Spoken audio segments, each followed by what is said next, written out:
Hey everyone, John here from Cast and Spear, and today we're at Bret Whitman's house, the guy who's behind Spear Factor, which is awesome. So if you haven't checked it out, definitely do that. We are going to be unboxing this bad boy, this hybrid 120 centimeter monster travel spear gun. Thanks to Paul Rodriguez over at Hot Rod Spearguns for sending this bad boy over.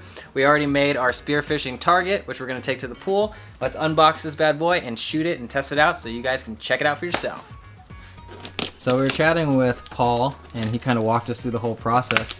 This is a pretty unique design. It has a carbon fiber tube that gets attached to a piece of wood. So don't judge the spear gun by the packaging. Paul likes to be sustainable and he's reusing a spring memory foam mattress, so I respect that. I respect that as well. There we go. Ooh, we got shafts. Ooh. Look at that, those Mori shafts. Wow. Check that shine. Those aren't just any shafts. Yeah, those are from the legend himself. And they break down. Yeah, that's legit. I mean, for travel purposes, that's crazy. This is a legit setup already, just looking at the spear. So we've got 2 Allen screws in here, right there. I'm assuming that's for the gun. Yeah, that's gonna lock down the tube to the wood. Wow. Oh, wow. Holy cow. Oh, boy. That's just nuts. Oh, he chose the green. So sick. The logo too. That's clean. Look at that tube. Oh my god. Oh, it's epoxy filled? Yeah. Let's see that. That's ridiculously light. Yeah, it's hard to tell from the camera too. I mean, if you look at this thing, you could carry this on a plane, no problem at all. And you're like able to shoot some solid fish with a 3-bend, 120. I was almost thinking about this. This is almost the perfect travel gun in the sense that with 3 bands, right? You're able to go all the way to the top for big fish. You can go like power it down. Yeah, you don't have to crazy. Load the 3 band. And then it's an 8mm shaft, I believe. Is that epoxy? Yeah, it's epoxy pour track. Wow. So I believe what Paul does, and I'm not going to quote him on that, but I would think is he'd pour the track and then he would just, he'd have to router out the spot first and then probably put a plug in there and then epoxy it, I guess. I don't know how you would do that. So you've built guns yourself, man. First impressions on this one? Look, I am not a talented gun builder. It shoots straight, so it works, but this is really impressive. I have shot Paul's guns before, and I would never try not to blow smoke up anybody's butt, but we use his guns for a reason because they work. The guys at One Drop and myself, Mike, and we've shot dogs on this, and I know the guys elsewhere are really, they're shooting big dogtooth, over 100 pounds with his guns, including himself. So the guy knows he's not just making guns for the fun of it. He does it because he believes in his quality product, and I tell right now, this is a really nice setup. All right, let's put this bad boy together. We have the base. We have this tube. This is really sick because I'm gonna be doing a lot of traveling at the end of this year to all of next year, really. And it's kind of hoping to have a gun that I can take versatile. This one looks like it just might be the case. Look at that. Oh wow. So Paul said it's a little bit hard to at the end, not hard, but kind of like a little bit more firm to put it in. We do that. You just kind of push it in, start it. If you're having trouble starting it, you can always twist the opposite way and then wait for it to kind of click in, and then you won't strip your bolts. And then one of them is going to look like it's sticking out a little bit farther, but in reality they're both aligned. It's just something that Paul said. And then from here, start this guy.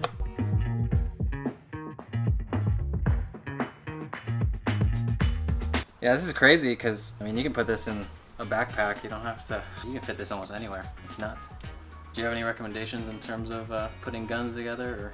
Well, it was designed to be about either the same length or shorter than your fins. So yeah, I think you mentioned it was a little bit shorter than your fins. Yeah. Which is perfect. So if you can fit your fins in your bag, you can fit this Bluewater gun in your bag as well, which is pretty gnarly.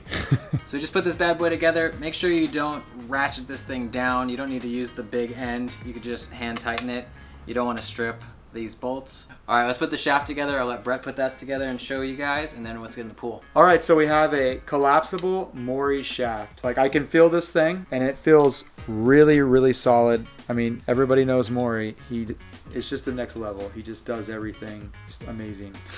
It's the only way to describe it. So we're gonna put this guy together. Now, look, having dealt with collapsible shafts before and seeing them come apart, always remember to secure the shaft together. You can use 3 things, like the strongest would be Loctite, but you got to remember, if you go somewhere, are you going to be able to break the shaft down once you get there? With Loctite, you're going to need a torch or a lighter.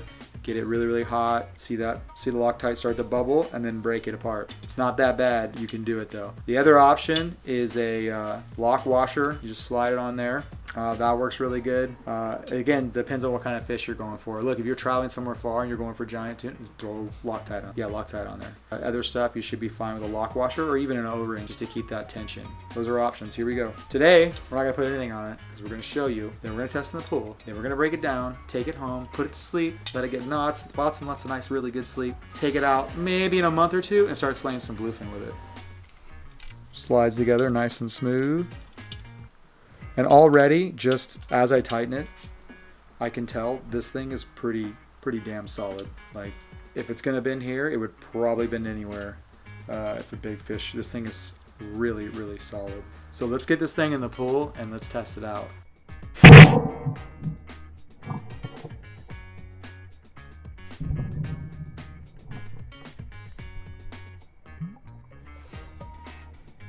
Hey everyone, we just got finished with the pool. I was freezing and there was a lot of people there, so it was a little bit weird kind of having to dodge a lot of people, but we got it. Yeah, we got it. Anybody. The target was awesome. It was really crazy to be able to see how far off my general shooting was, so it's nice to get that feedback. Yeah, that's what I was saying about one session of that is the equivalent of, like, say, a whole summer of shooting, because like you said, you get the feedback, you see where you're missing. Oftentimes when you guys shoot, you're like, oh, I missed, and you don't know if it was you or the gun. You know, you always think it's you, but what if it's the gun? You would have no idea. Yeah, and I've never really done any blue water or had the opportunity. I know we went out for tuna, but we didn't see any that one day. Yeah. But this would break my heart if I was not dialed in correctly and I whiffed the big fish for the day and it's like, oh. But what were your thoughts on this gun? Well, first off, for a blue water, essentially a blue water travel gun, is ridiculous. It's pretty awesome. It's light, so one of the things I felt like we struggled with initially was because it's light and it's powerful, it has, you know, we were shooting about 6 inches low at about 15 or 18 feet.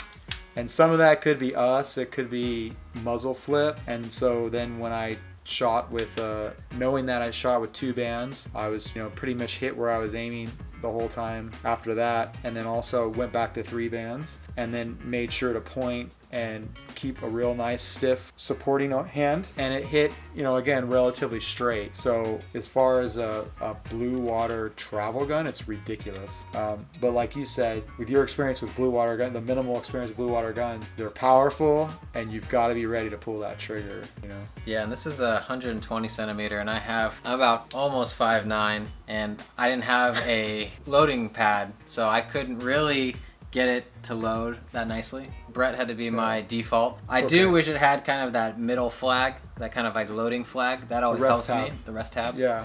But overall, if I have a Bret with me on the boat, he's definitely loading this gun unless I do the chest way. But, yeah, I mean, it's a breakdown shaft. I didn't see any like flex or anything. Which we're gonna look at the GoPro footage. Yeah. Hopefully, we already showed it to you by now. Well, that's the other point, right? You guys with GoPros, everybody has GoPros in their head. Go back and look at your footage and like slow it down and see, does the shaft whip? I mean, sometimes shafts, you have all kinds of issues with your shafts. Be either slightly bent, whipping because it's overpowered. So it'll be interesting to go back and look at the footage and see, with this being a, you know, a sectional shaft, to see if it flexes at all when it's fired. Right. I don't know. We'll check it out. I also have to get used to the stopper brace. I don't have to do that with my 100 centimeter, and that's the gun that I shoot 99% of the time, so I'm so used to just boop. But with the multiple bands, you definitely need to have that hard stop. Yeah, and then that messes up because you're used to aiming. Yeah, I'm used to just kind of pulling it up and going, but now it's just point up and shoot. Yeah. Trust yourself. But thanks for letting me use your pool, man. This is quite an experience, a learning opportunity. We'll do it again. All right, guys. The float, like, it worked. So that was cool. Oh yeah, let's talk a little bit about that. I mean, well, the only thing I would rather do next time is maybe get the mono, so you don't have to chase the shaft the whole time. Yeah, that's not because a bad idea. that shaft went the entire length of the pool. That's crazy. It's a 22-meter pool, and it went to the end every time. That's nuts. Power-wise, that's nuts. It's a Bluewater gun. Yeah, absolutely.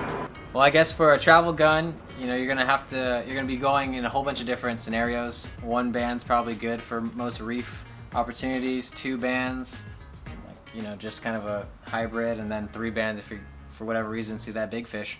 Yeah. That's how I'd kind of break it down. You're chasing tuna.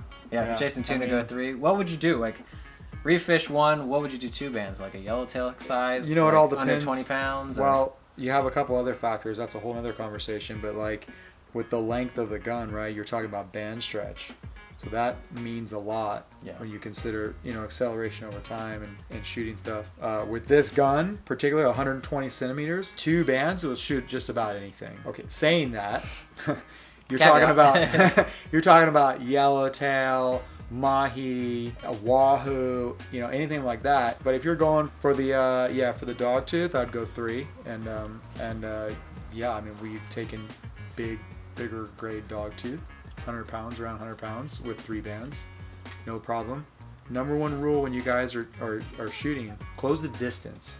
Be patient.